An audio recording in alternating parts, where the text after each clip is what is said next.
Hello, good morning, and welcome to another Honkai Star Rail video. Alright, so I have another Memory of Chaos video for you guys today.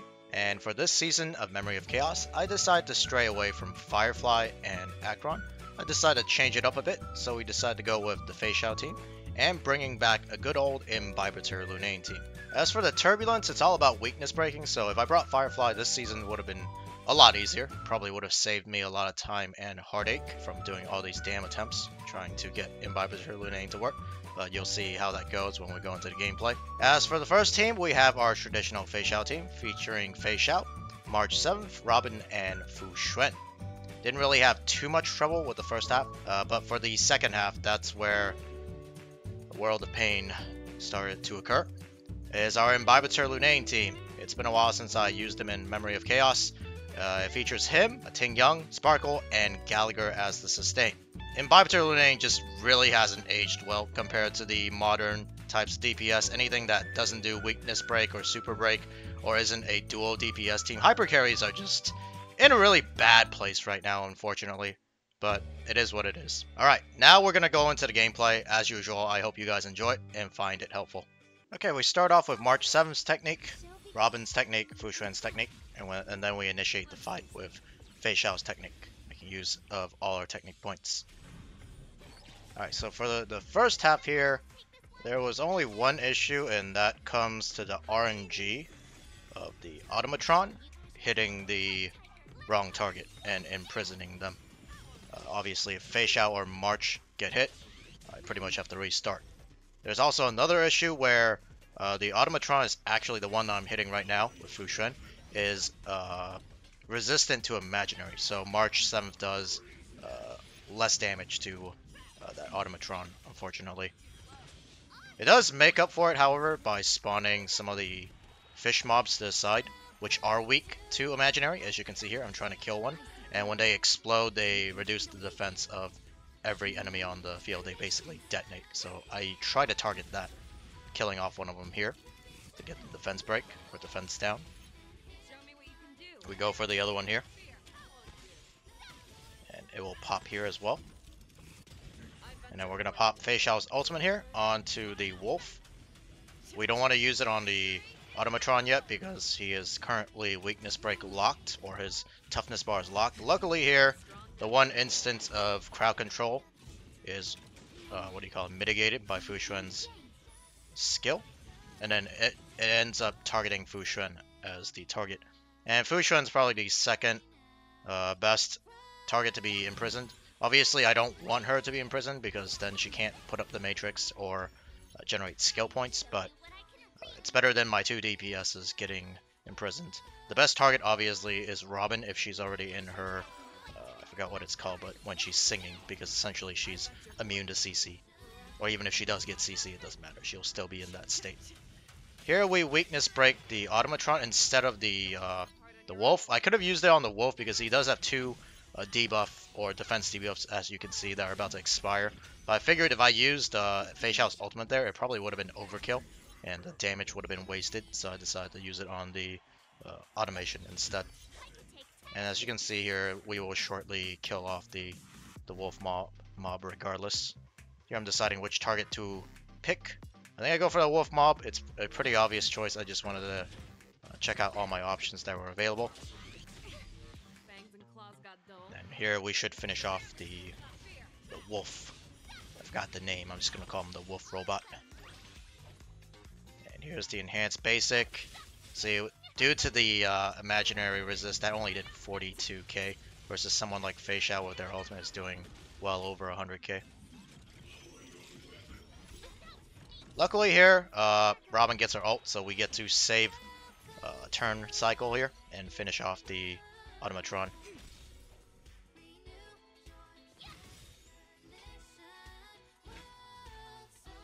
Go for the skill here. I'm deciding whether or not I wanted to use March 7's ultimate. I decided to do so just for the extra damage and to secure that the Automatron was going to die this turn. There you go. And then onto the second wave with Svarog and the wolf. We're going to target the the Robot Wolf first. Yeah, with March 7th because he is also weak to Imaginary. Svarog is not weak to Imaginary, but he does not have Imaginary resistance, unlike annoying Automatron, so he's not nearly as difficult to deal with. Here I'm saving Fu Xuan's ultimate. I probably shouldn't have because there's a lot of wasted energy, and because I thought Svarog was going to take a turn before Fu Xuan would take her turn and spawn the robot arm. And the robot arm is actually weak to Quantum, so I wanted to save the ultimate for that to weakness break it before it was able to capture one of my teammates or take control of it. But it turns out that Fu Xuan's a little bit too fast apparently, and it's her turn, so I ended up using the ultimate anyways before Svarog took his turn. Maybe it was still correct to save the ultimate regardless, just to prevent the robot from taking action, but it ended up being okay at the end, or an okay result. Here we're going to use a skill again just to generate more energy for Robin. There's a robot arm. And like I said, unfortunately it takes control of Robin, but that does allow her to get her ultimate up.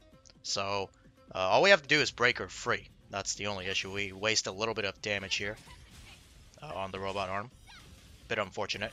But in exchange we get Robin's ultimate to push everyone up. So I think that's a pretty fair trade. March has her enhanced basic up again. We're going to hit the wolf obviously here. He's almost dead. 91k damage. Not bad. Doesn't matter which target we hit. I don't know why it took me so long to make this decision. It literally doesn't matter. We're going to use a skill here, followed by a follow-up attack. And then we should finish it off here. I'll pop the ultimate onto Svarog now.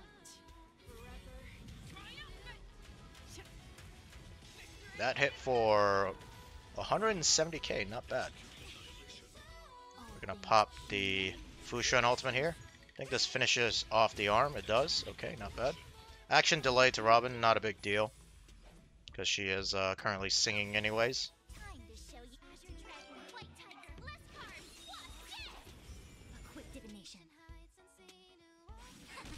Now we're going to weakness break Svarog. Alright, pop the ultimate here. See how much damage it does when he's weakness broken. It should be close to 200k. Almost 200k. Not too bad. Another 92k to Svarog. Robin, unfortunately, is not singing anymore, so we're going to have to skill up. We have the extra skill points anyways due to March 7th generating a lot of skill points. So we're going to do that. Now she has her ultimate up again, so we can cheese it before the cycle ends. And it was pretty clutch. You'll see in a moment here. There's the enhanced basic into the ultimate. Fu Xuan's gonna refresh the matrix. We have the spare skill points, so I'm willing to do so. And we have the ultimate. Here we're just gonna basic and then immediately pop Robin's ultimate to advance everyone forward. Pop the Fu Xuan ultimate for a little bit extra damage. Not that much extra damage, I guess. Alright, here's Fei Xiao. And it's really close. All the follow-ups into Fei Xiao ultimate. I thought it was going to be pretty much the end of it here, but he survives with 6% HP, and I thought March was going to finish him off. He survives with 1 HP. I'm like sweating here. I'm like, oh no. And then I'm like, wait, is Fu Xuan going to do it? And Fu Xuan did it. Good job, Fu Xuan. Second half, we have 2 Ting Yang techniques, followed by Sparkle technique, and then we initiate the fight with Imbibitor Lunane's technique. Alright, so this half was an absolute pain. Not only was there not enough damage coming in from Lunane, but once we get to the second wave, it's not even so much about damage, but there's a phase where the enemy does so much damage and has so much like RNG to it that you have to I actually have to prioritize surviving over just doing enough damage. But on the first wave, it's not too bad. It is a bit annoying because I wasn't able to finish the first wave within 1 cycle. It took me 2 cycles, I believe. And even there were like a few runs that I did where I did finish the first wave in 1 cycle. However, we used up so many resources and skill points to the point where we got to the second half, either my Ting Yang or Sparkle ended up dying because I didn't have enough resources to either heal them up or skill points to use the heal on Gallagher. So those runs were unfortunately a fail. As you can see here, I'm saving Gallagher's ultimate because I want to use it when, right before the cycle ends so I can get as many turbulence stacks as possible. And also heal up my team. And he gets his ultimate up quite often, so I'm not too worried about saving it here. Alright, here we're going to use Lunane's ult and try to... Well, we're going to weakness break that one mob to the side to get one more extra stack. We'll use the enhanced basic, and we're going to use the enhanced basic here from Gallagher. Now we have 10 stacks, that does quite a bit of damage. Unfortunately, there was the wolf mob to the side there. If it wasn't there, the mobs here would have taken even more damage from the turbulence. And I already know, just based on how many runs I did on this particular half, that we don't have the damage, unfortunately, to kill off. Well, even if we do, like I said, we'll be wasting or using too many resources on trying to kill off these two mobs in one cycle to get to the second wave. Here is Sparkle's ultimate.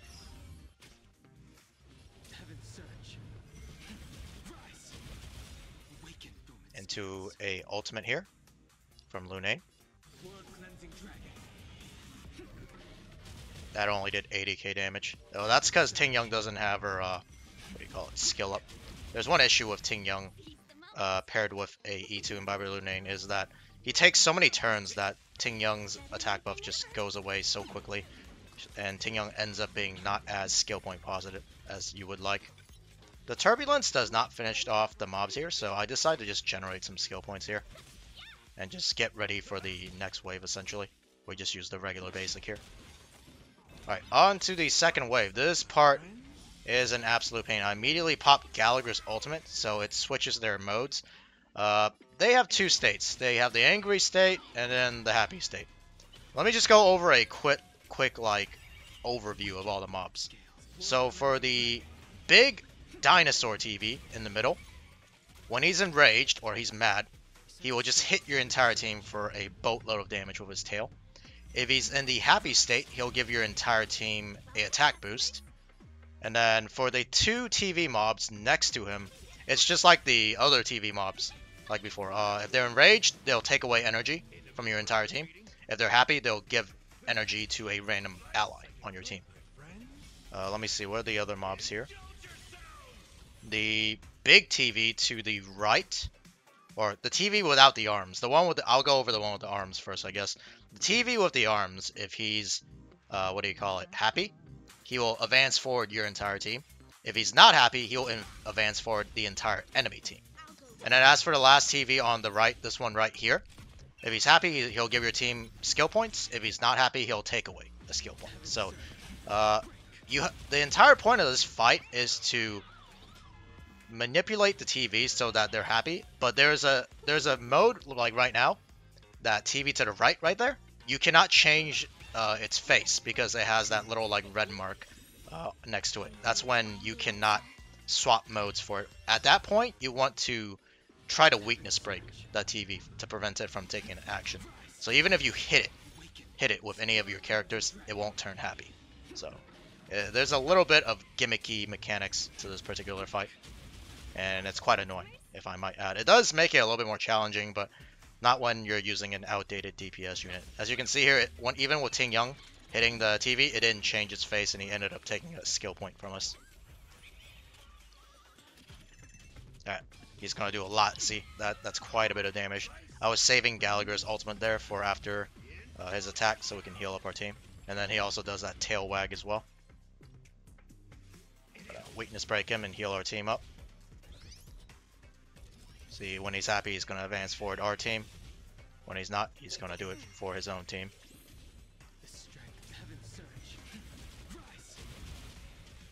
Alright, here we are a bit low on skill points here. So I'm deciding whether or not it is correct to skill or just use the basic attack. I decided to go for the skill here into the ultimate because, as you can see clearly later on, Gallagher is about to take his turn. He'll generate a skill point, and Ting Young can also generate a skill point up in the upcoming turn. And I also noticed that Sparkle's ultimate's coming up, so I'm not too worried about the lack of skill points currently. Alright, he's happy, it's going to give us energy. Luckily, I'm going to save this ultimate for the next phase when they change modes or change phases. Honestly, it doesn't really matter which target I hit here because it's about to die shortly. After I advance forward Lunane here. Sparkle into the ultimate.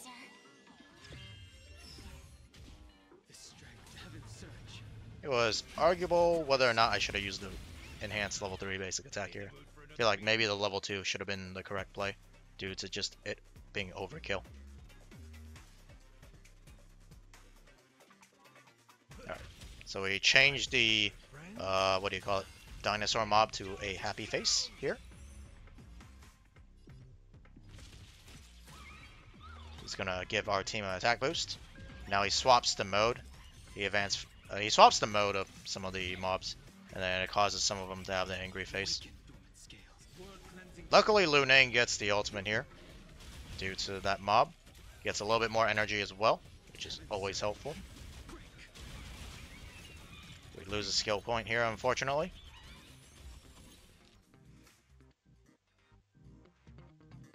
Here, I'm deciding whether or not to use the basic or give Lunane the buff once again.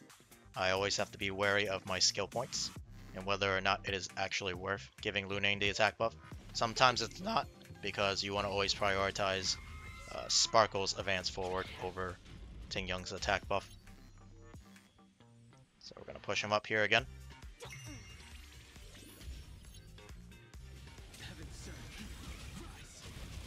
To the ultimate from Lunane. To another enhanced basic attack. Don't have any skill points, but I'm trying to decide which mob I want to swap their faces with. Here I'm probably going to swap the face of the one with its arms here. Yep. So they're all in happy mode, so we won't lose any skill points, and the enemy also won't be advanced forward. So we get advanced forward instead, luckily. Gonna skill up and pop Sparkle's ultimate for more skill points here. And it's coming really close to the end of the cycle. I wanted to finish this run, or at least this half, with only 4 cycles. You'll see here shortly. Unfortunately, that's not going to be the case. Even with all that enhanced basic attack on what do you call it, Lunane, it's not going to be enough.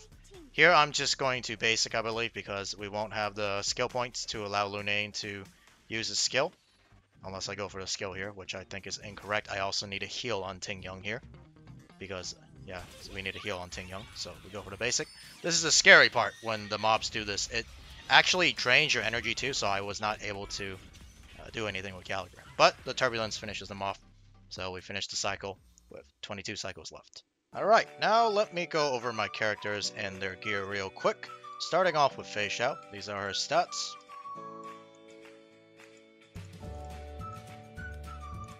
Lycone is going to be cruising in the Stellar Sea at S5. Traces, I recently worked on him and have him pretty much maxed out, other than the basic attack and this defense node right here. These are her relics. I had her on a 4-piece set of this Wind Soaring Valorous set before, but I figured I had some really cracked pieces of the follow-up attack set from my Himiko, and they actually rounded out her stats overall. So I figured I'd use this instead for now until I farm a better 4-piece set of the best in slots set for her.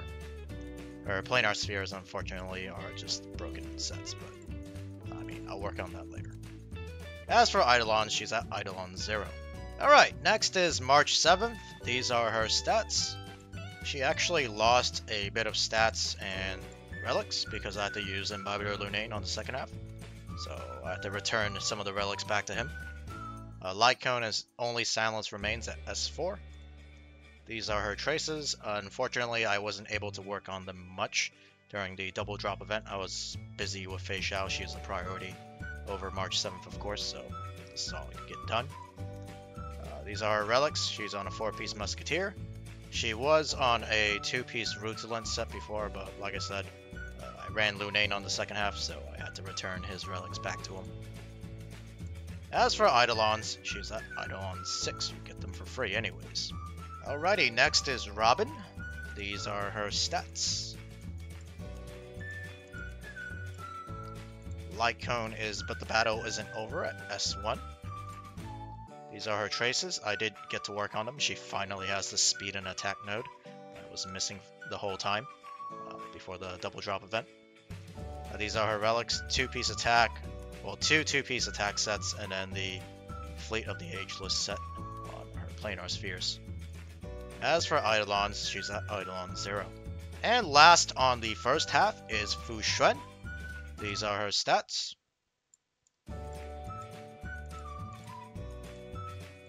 Lycone, I put her on Moment of Victory at S1 this time. Usually she's on the Lycone that burns the enemy whenever she gets hit. I forgot what it's called. Trend of the Universal Market whenever I pair her up with Acheron. But I swapped it to that Lycone instead. Gepard's Lycone. These are her traces. Yeah, I don't really feel like working on them. There's like quite a bit of investment I can put into it. Like these nodes and probably level up her skill and talent. But it is what it is. These are her relics. 2-piece speed set, paired along a 2-piece HP set, and then a Fleet of the Ageless set for her planar spheres. Eidolon, she's at Eidolon 0. Alright, on to the second half, my Imbibitor Lunane. Oh man, how the mighty have fallen. These are his stats. They are actually quite good, if I might say so myself, compared to maybe half a year ago. Like the substats he had half a year ago. Like I was struggling to even get 70% crit rate, and then the crit damage he had was like hovering around 140 to 150. So I'd say I've made quite a bit of a huge improvement to it, but it's just the enemies have gotten so much tougher and the meta has shifted. So unfortunately his reign has come to an end at this point. His Lycone is on the Fall of an Eon at S5. Traces are completely maxed out. These are his relics, a 2-piece imaginary set, and a... Oh! Hold on. I think I figured out why I didn't do that well on the second half. I thought I actually fixed his relics, and he was on a 2-piece imaginary set and a 2-piece attack set. I don't know why this piece is here. This should be paired up with one of these. Oh, okay. I would have to maybe strip. Oh, I should have given him this one, I think. Yeah, I should have. Oh my god. Alright, so he was missing a set, essentially. He's only on the imaginary set and the Rutulent set. I don't know. That might have actually made a difference, because there was a couple of runs where it was only a couple of percentages off of finishing or clearing the first or second wave within a certain amount of cycles. So I think it might have actually made a difference. Oh my god. Okay, anyways, let's just go over his relics. He normally runs this. This piece is really good, but it should have been... He should have been wearing probably this piece right here. Let me see. Oh, no, that one's not as good. Wait, is this one any good? No, that's pretty bad. At least for my standards nowadays. This one's missing too much crit rate. So yeah, it's probably this piece. He should have been wearing this piece right here. Oh well, it is what it is. This is his normal chest piece, and then these boots are absolutely insane. These are probably the best double crit attack percent boots I have ever rolled, and normally if I weren't running Lunane, I'd probably put this on my Fei-Xiao, and she would just cause everything to explode.